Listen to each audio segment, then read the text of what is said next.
Claire Bennett's CEO badge flashed red as security stepped between her and the office she built. She stared at the reader, then pressed the badge against it again. Red. Same soft beep. Same locked glass door. For 9 years, that door had opened before she even thought about it. Tonight, at 11:47 p.m., it stayed shut. Claire. The security guard's voice came carefully. His name was Walter. That morning, he had called her Ms. Bennett. I'm sorry. Your access has been suspended. Claire looked past him toward the 17th floor. Her floor. Lights still burned behind the conference rooms. People were moving inside, carrying folders, talking quietly, doing the work she had been running 12 hours earlier. For how long? She asked. Walter hesitated. That was answer enough. 5 hours ago, an emergency audit had uncovered millions of dollars in payments routed through questionable vendors. The board had called her into a closed meeting. Lawyers arrived. Outside counsel took over. Her CFO, Daniel Mercer, the man who had helped build Bennett Coastal beside her for 12 years, never came back after the second break.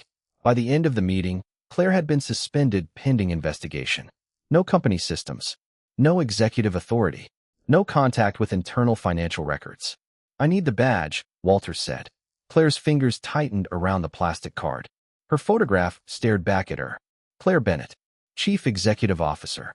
She handed it over. Thank you. Walter looked almost embarrassed to say it. Claire wasn't.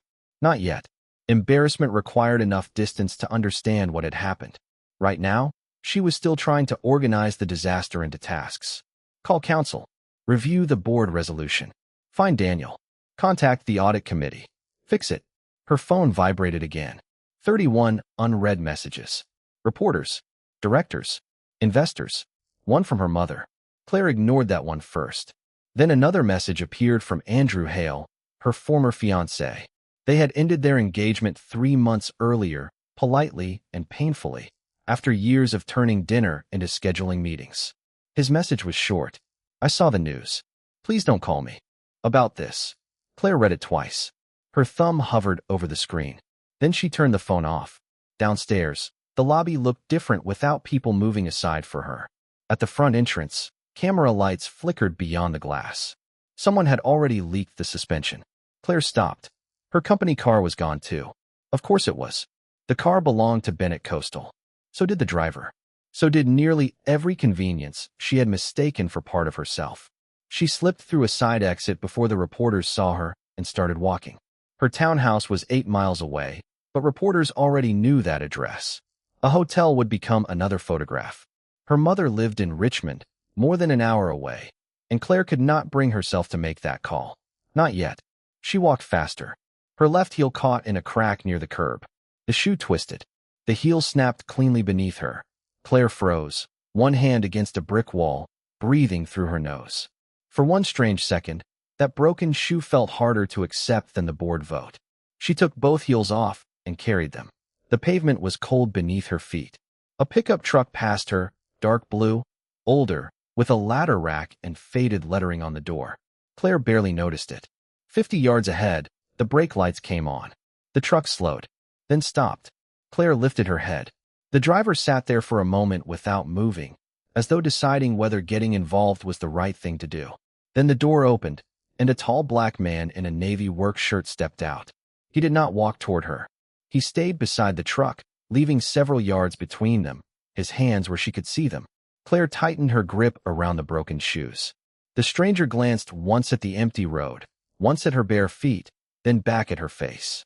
He had no idea she had been a CEO an hour ago, and for the first time that night, someone was looking at Claire Bennett without appearing to want anything from her.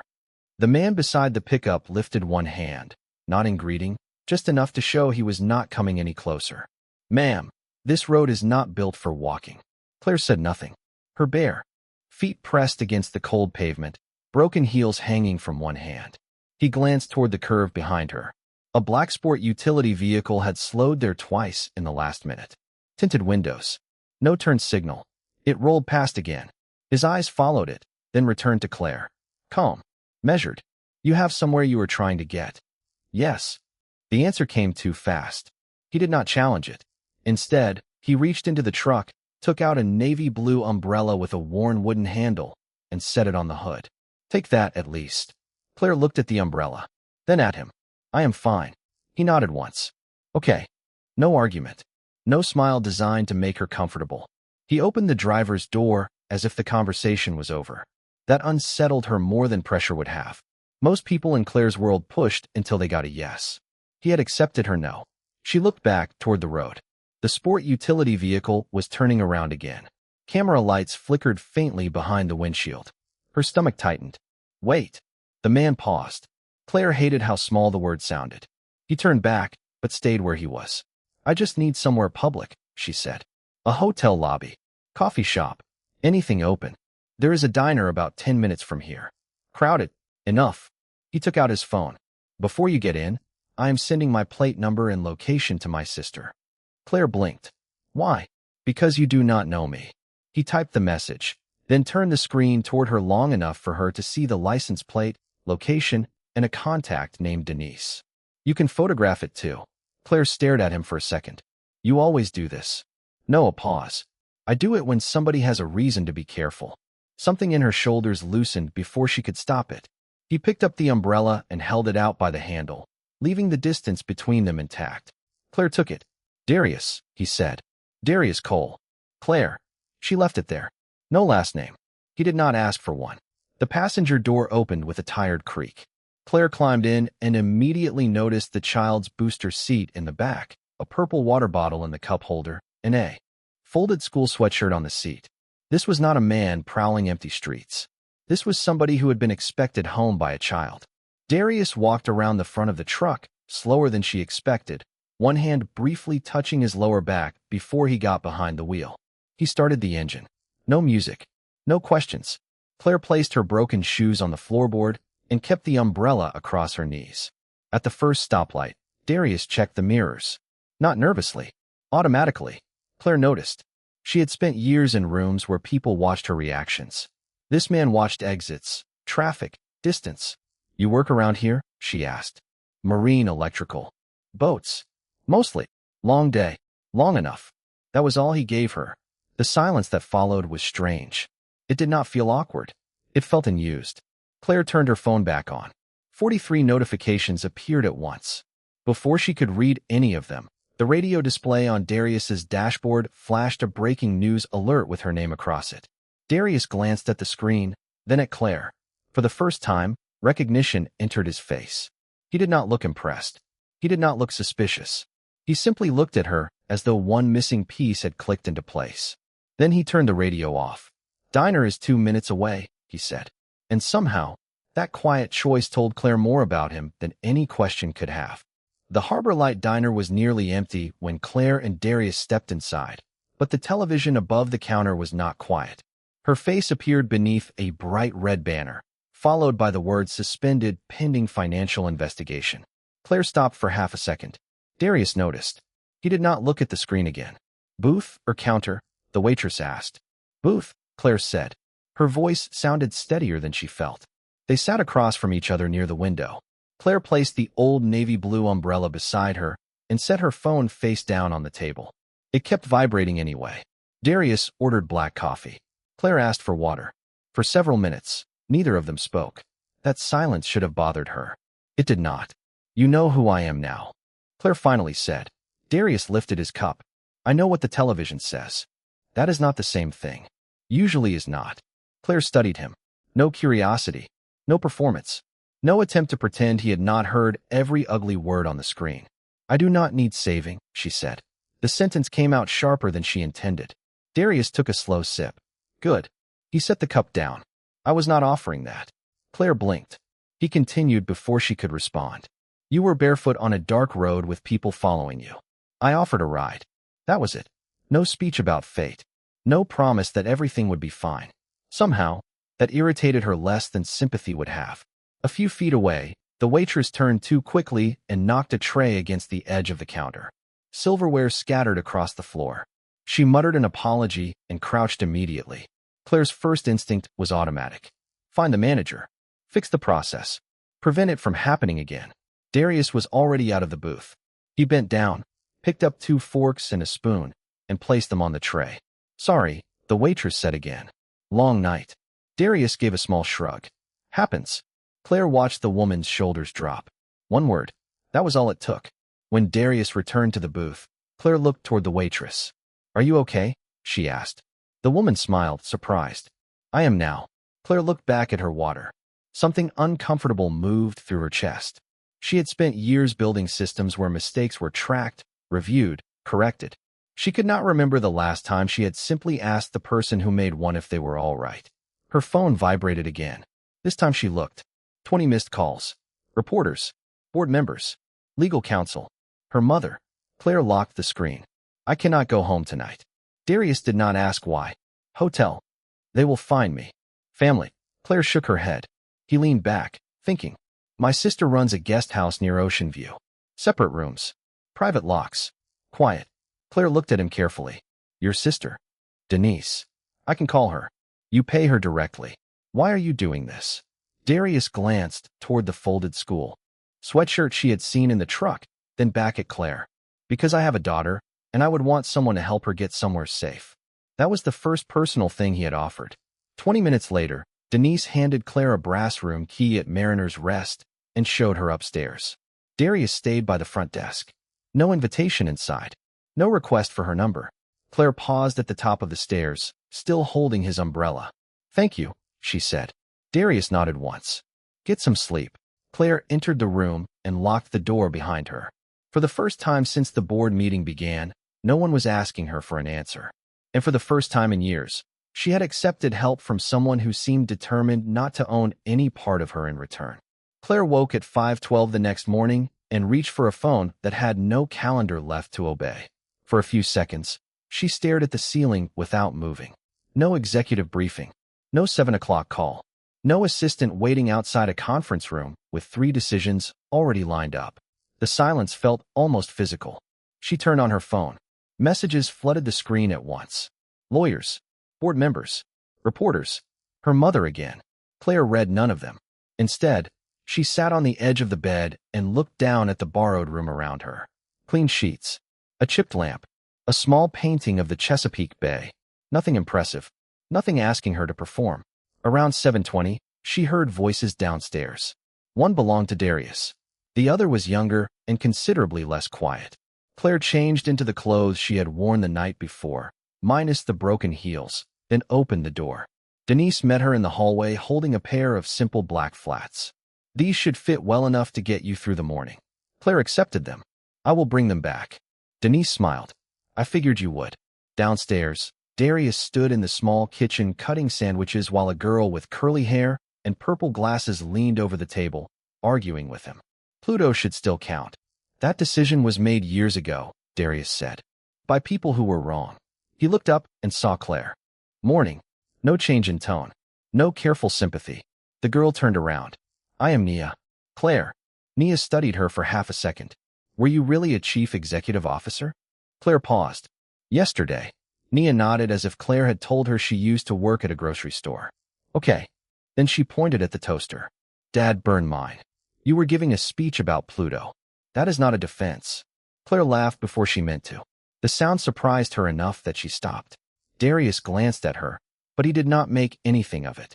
He simply slid another piece of bread into the toaster. Claire sat at the table while Nia explained, with great seriousness, why adults made bad decisions when they were too confident. Claire almost smiled at the timing. Almost. After breakfast, she found Denise at the front desk and paid for the room. Then she placed extra cash beside the receipt. "For the trouble." Denise pushed it back. There was no trouble. Claire looked toward Darius. "Then for the ride." Darius shook his head. "No. You spent part of your night helping a stranger. I know. Your time has value. So does yours." Claire held his gaze. In her world, favors created leverage. Dinner created access. Introductions created obligations. Even generosity usually came with a future invoice hidden inside it. Darius seemed almost stubbornly unwilling to let kindness become a transaction. Claire slowly put the money back into her wallet. Her phone rang again. This time the screen showed her attorney. She stared at it. Darius noticed, but said nothing. "I should answer," Claire said. "Probably." She picked up the call and stepped toward the window. For the first time since the board meeting, she did not begin by asking how to control the story. She asked what facts they actually had. When the call ended, Denise pointed to the navy blue umbrella resting near the front desk. Do not forget that. Claire looked at it, then at Darius. I will come back for it. Darius gave a small nod. Claire did not know why she had said it that way, but as she walked out in Denise's borrowed flats, with her lawyer's questions waiting and her old life suddenly uncertain, she realized she had just given herself a reason to see him again. 3 days later, Claire stood outside Cole Marine Electric with Darius's navy blue umbrella in one hand and a legal folder in the other. Her lawyers had spent 48 hours telling her what not to say, who not to call, and how carefully every sentence might be used later. A public relations consultant wanted one clean story. Daniel Mercer had betrayed her. Claire Bennett had known nothing. Simple, safe, almost convincing. The problem was that Claire could no longer remember if it was completely true. She stepped inside the shop. The place smelled faintly of metal, coffee, and old wood. Darius was bent over an open marine control panel, reading a meter while one of his employees sorted wiring nearby. He looked up. You found the place. Claire held out the umbrella. I said I would bring it back. You could have left it with Denise. I know. A small pause settled between them. Darius wiped his hands on a rag and took the umbrella. Claire noticed the office behind him. Nothing fancy. A desk, 2 shelves, a photograph in a plain black frame. Several younger men stood together in Navy uniforms. Darius was one of them. Beside the frame sat a small Naval Special Warfare plaque. Claire looked from the photograph to him. You were in the Navy. Darius followed her eyes. Yes. Special Warfare? He folded the rag once. Yes. Claire studied him more carefully. You were a SEAL? A long time ago. No smile. No prideful pause. Just an answer. Why did you not tell me? You did not ask. Claire almost laughed, but something in his expression stopped her. Darius placed the umbrella behind the counter. It is something I did. Not everything I am. The words landed harder than they should have. Claire had spent 9 years introducing herself with one word. Founder. Chief Executive Officer. Bennett Coastal had not only been her company. It had become the explanation for her entire life. Now that the title was gone, she had no idea what remained. Darius glanced at the folder under her arm. Bad day. Complicated. Those usually are. Claire hesitated, then told him what her attorneys knew so far. Suspicious vendor payments. Missing approvals. Financial records under forensic review. Daniel unreachable. The board preparing for another meeting. Darius listened without pretending to understand corporate accounting. When she finished, he asked, What do you know? Claire frowned. I just told you. You told me what people think happened. He leaned against the workbench. What do you know? What do you think? What can you prove? Claire looked down at the folder. Is that a Navy thing? It is a useful thing. She began separating the pieces in her head. Daniel had controlled finance. That was fact. Unusual payments had been found. Fact. Daniel had deceived her personally. Maybe. Daniel had acted alone. Unknown. Claire pressed her lips together. Then another memory surfaced. An email.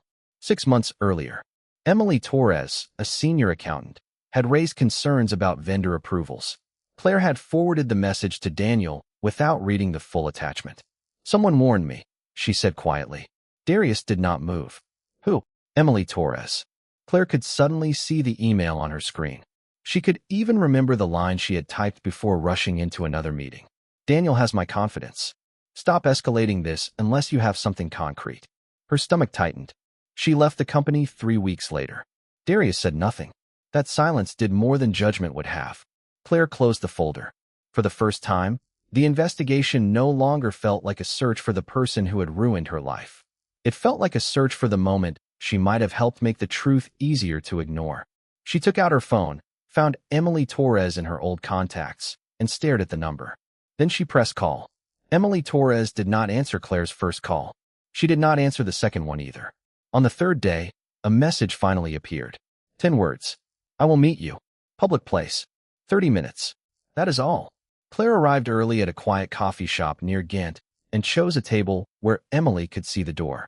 Old habits. When Emily walked in, she carried a thin brown folder against her chest. No smile. No handshake. She sat down and placed the folder between them. I told you something was wrong.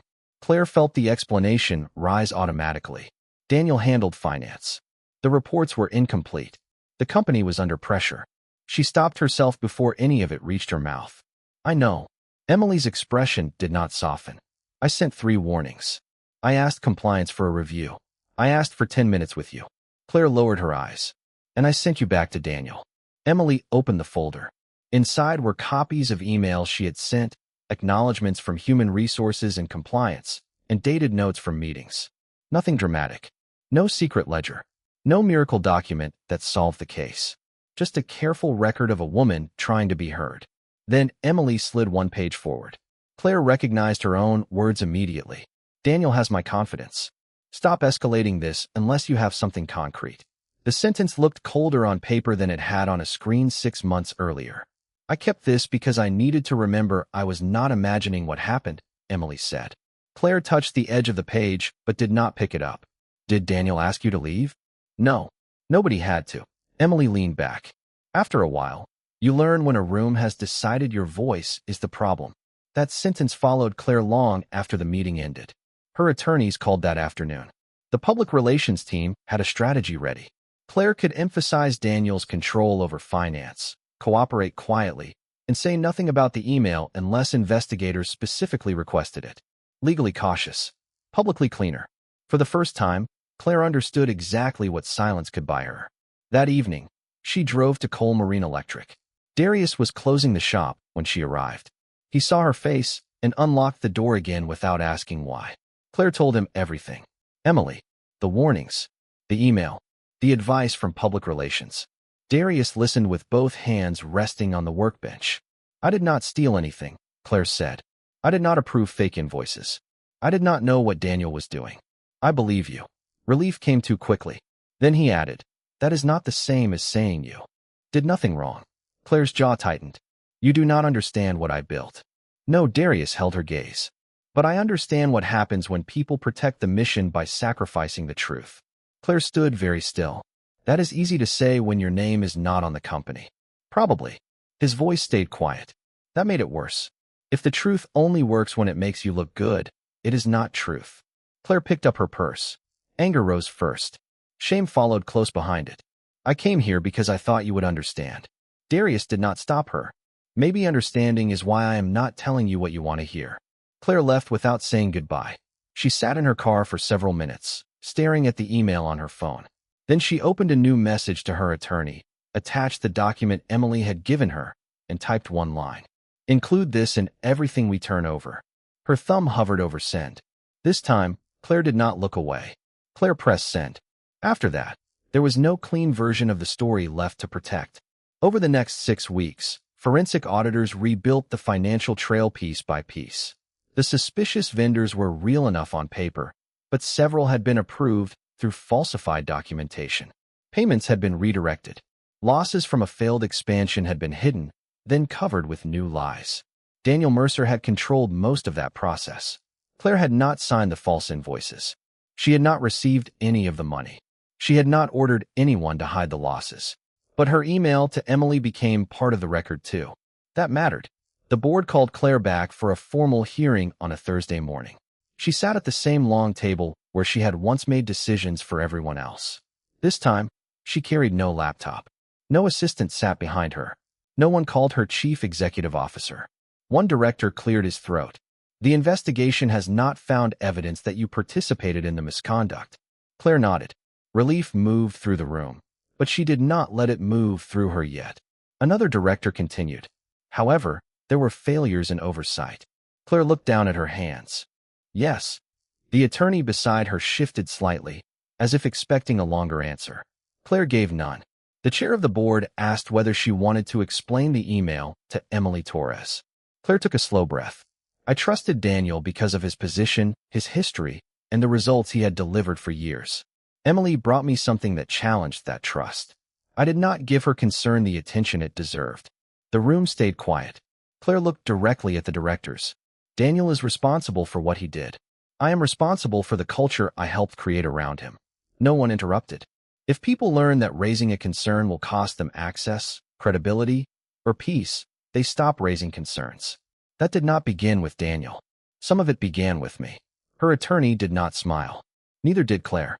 This was not a confession designed to look noble. It cost her something to say it aloud. By the end of the hearing, the board offered a path back. Not immediately, not with full authority, but there was a way to return after the investigation closed. 6 weeks earlier, Claire would have fought for that chair until her voice disappeared. Now she asked one question. If I come back, what changes for employees who need to challenge someone above them? A director gave a careful answer about revised procedures. Claire listened. Would Emily have a direct path into this room? Nobody answered quickly enough. Claire understood. She closed the folder in front of her. Then I am not coming back. Outside the building, reporters waited behind a rope line. Claire gave one statement. She had not participated in the financial misconduct. She accepted responsibility for failures and oversight. She would cooperate with the remaining investigation. Then she walked away without trying to win the moment. Across town, Darius watched part of the hearing coverage on the small television in his shop. Nia sat at the counter doing math homework. Is Claire in trouble? She asked. Darius kept his eyes on the screen. Some. Nia frowned. But she told the truth. That does not make consequences disappear. Then why do it? Darius looked at her. Because consequences are easier to live with than becoming somebody you cannot respect. Later that afternoon, Claire drove to Cole Marine Electric. She almost turned around twice. When she stepped inside, Darius was tightening a connection on a battery panel. He looked up. Claire stood there for a moment, then said, You were right. Darius shook his head. That is not why you came. Claire exhaled. The last of her defensiveness seemed to leave with it. No, she looked at him differently now. Not as the stranger who had found her on a dark road. Not as the former Navy SEAL who stayed calm when she could not. As someone whose judgment she had learned to trust, even when it hurt. I came because I wanted you to know I did not look away this time. Darius held her gaze for a long second. Then he nodded. I know. Claire smiled, small and tired. For the first time since losing the company, she did not feel like she was standing at the end of something. She felt like she had finally chosen where to begin. By early fall, Claire had stopped measuring her life by how quickly she could rebuild it. The investigation was still moving through its final stages, but she had begun consulting for a few small maritime companies and working out of a rented office with second-hand furniture. Some weeks were good, some were not.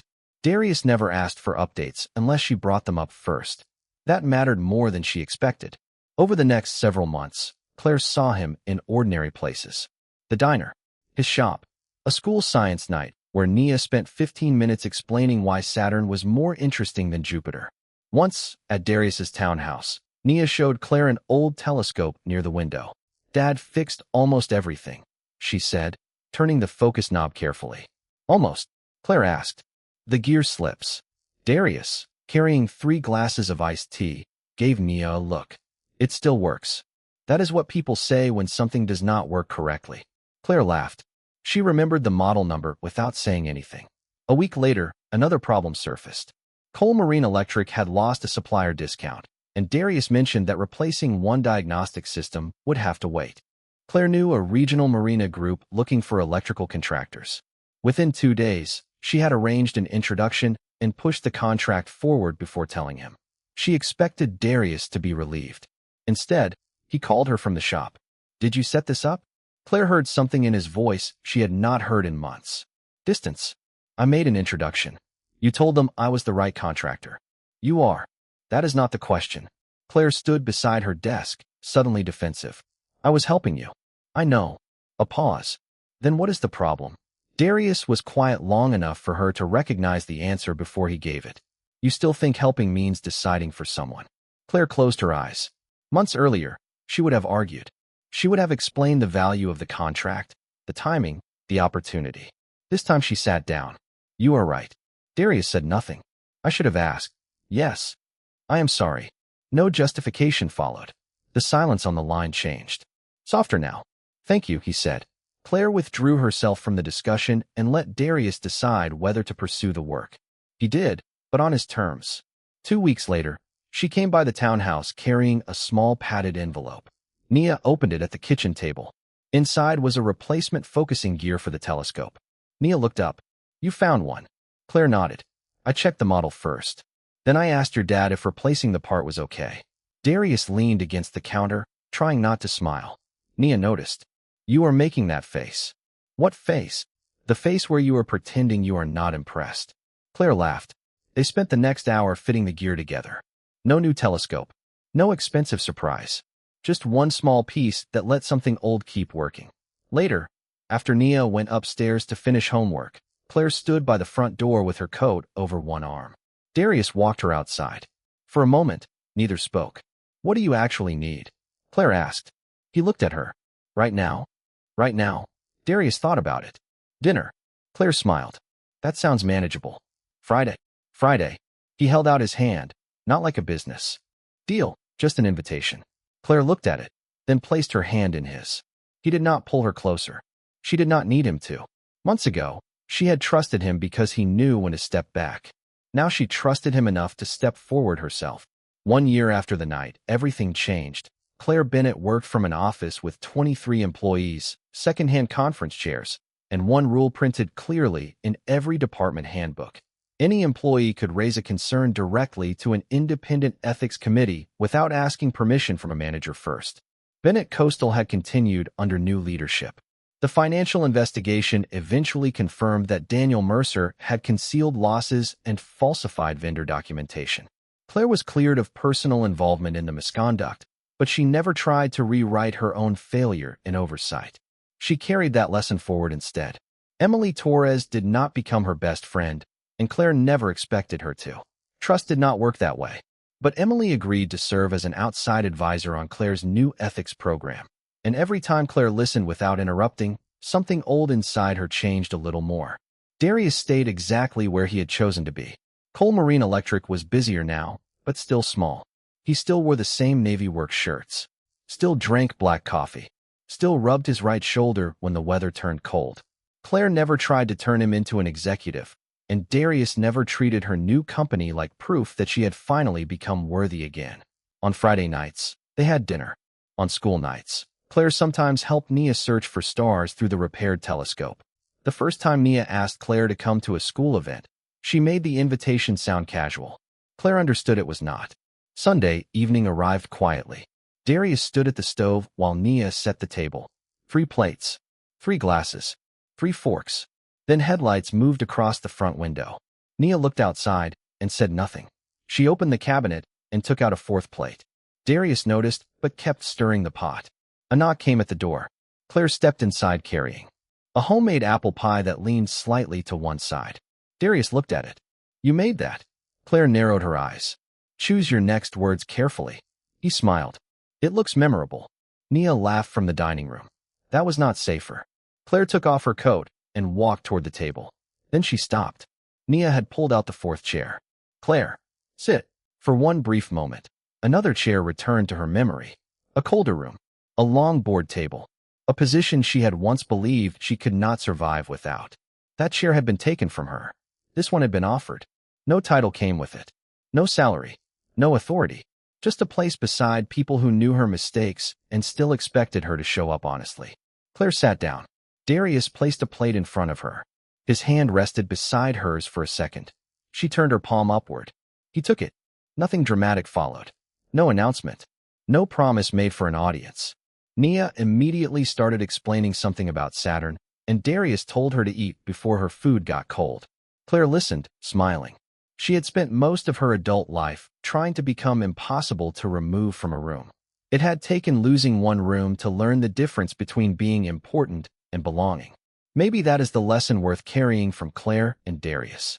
Kindness did not erase consequences. Love did not rescue anyone from responsibility. Darius changed Claire's life because he respected her enough not to control it. And Claire changed because she finally learned to listen when the truth was uncomfortable. I think real love often looks less like saving someone and more like giving them space to become honest. What do you think matters more in a relationship, being protected or being respected? Share your thoughts in the comments. And if stories about dignity, second chances, and quiet kindness mean something to you, consider subscribing and joining us for the next one.